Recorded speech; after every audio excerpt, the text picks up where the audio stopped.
یا شفیع الورا. بسم اللہ الرحمن الرحیم. زندگی خواب ہے اور بہت سے خواب سچ میں زندگی بن جاتے ہیں. ہر کسی کو ایسے سچے خواب دکھائی نہیں دیتے. بہت سے لوگ خوابوں کو تصورات کی افسانہ طرازی اور ابہام کی مدگری بتاتے ہیں، لیکن اپنی اپنی وسعت فکر و خیال اور دل و نگاہ کی پاکیزگی کی بات ہے. بعض خواب ابہام کی شیشہ گری سے بلند ہوتے ہیں.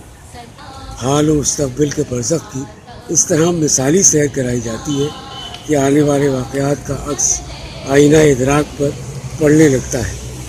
یہ خواب دوسروں کی بیداری سے زیادہ سچے اور مقدس ہوتے ہیں. اس دنیا میں بہت سے ایسے بھی ہیں جو جاگتے ہیں مگر ان کے دل سوتے رہتے ہیں. نفس و آفاق کی یہ ایک نشانی بھی انہیں ہدایت کا کوئی ایک اشارہ نہیں دیتی. ماضی و حال کے واقعات کی رصدگاہ سے مستقبل کی ایک پرچھائی بھی ان کو نظر نہیں آتی. ساری زندگی بے خبری میں گزر جاتی ہے. مگر کچھ سعید روحیں عالم خواب میں بھی بیداری کی نعمتوں سے سرفراز ہوتی ہیں اور مستقبل ان کے سامنے آب ہی آب آ کھڑا ہوتا ہے. بی بی آمنہ کو خواب نظر آنے لگے. نہایت ہی عجیب خواب. کبھی یہ کہ بی بی آمنہ کا جسم خاکی یکبارگی آئینے کی طرح جھلکنے لگا اور روئیں روئیں سے سبز شعائیں نکلنے لگی. سبحان اللہ سبحان اللہ. کبھی کانوں سے سنا کہ بہشت کی حوریں، آسمان کے فرشتے اور مقدس روحیں مبارکباد دے رہی ہیں. سبحان اللہ سبحان اللہ.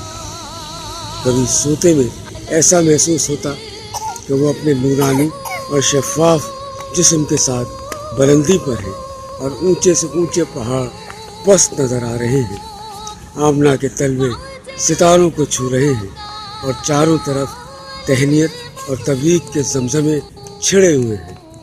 دستور کے مطابق قبیلے کی عورتیں آمنہ کی مزاج پرسی کے لیے آتی تو ایسا نظر آتا کہ جیسے بام کعبہ سے لے کر عبداللہ کے گھر تک نور کا شامیانہ تان دیا گیا ہو. جیسے کافوری شمعوں سے زیادہ اجلے اور روشن ہاتھ تھامے ہوئے ہوں. وہب کی بیٹی، عبد المطلب کی بہو، عبداللہ کی اہلیہ اور ہونے والے عظیم بچے کی ماں آمنہ خود زہرہ اور مشتری بنی جا رہی ہے. قریش کی عورت کی آواز آئی، یہ آج کیا ہو رہا ہے؟ ستارے زمین پر جھکے جا رہے ہیں. دوسری نے کہا کہ میں بھی یہی دیکھ رہی ہوں کہ جتنی روشن یہ رات ہے اتنے اجلے اور روشن تو کبھی دن بھی نہیں ہوا کرتے تھے. یہ خنک ہوائیں، باد صبح گئی کے جھونکے، نسیم سحر کی اٹکیلیاں در و دیوار جھومتے جاتے ہیں. خوشبو کی لپٹیں ایسے آ رہی ہیں جیسے کسی نے یمن کا تمام عطر جمع کر کے ہر طرف چھڑک دیا ہو. بت اوندے منہ گر رہے ہیں، زمین بوس ہو رہے ہیں، خاک آلود ہو رہے ہیں. بی بی آمنہ پر سرور آمیز خلودگی طاری ہے. اسی عالم میں آمنہ کے کانوں سے ایک آواز ٹکرائی. یہ بی بی ہاجرہ ہیں، اسماعیل ذبیح اللہ کی والدہ.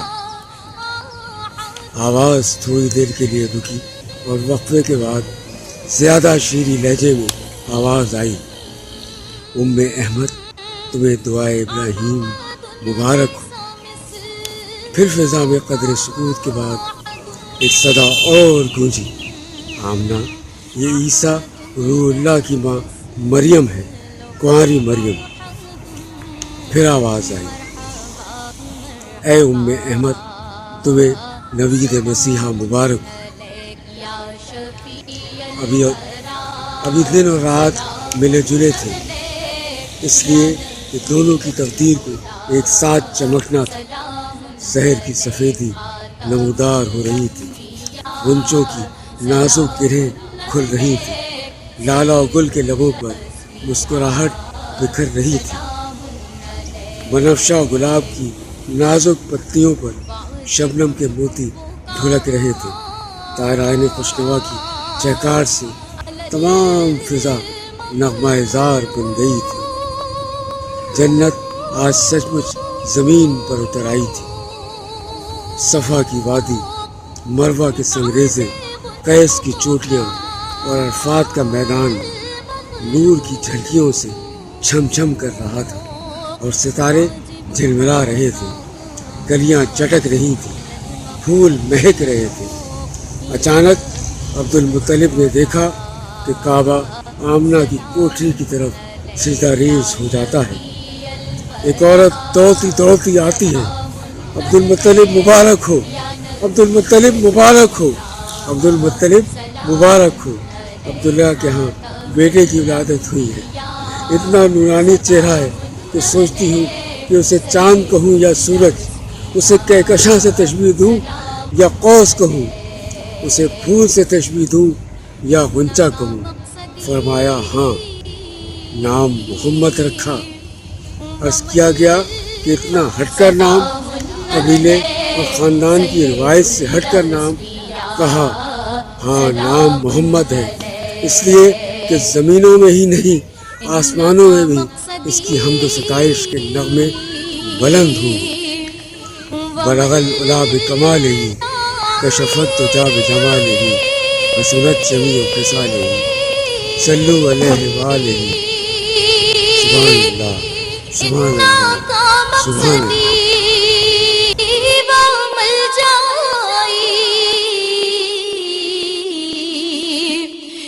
کا مقصدی و ملجائی، ان کا مدعا.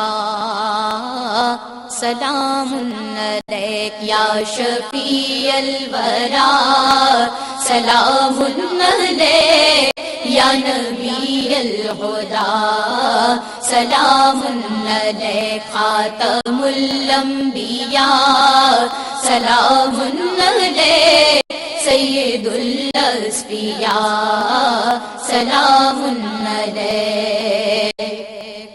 ھذا قول غلام کا عشقی،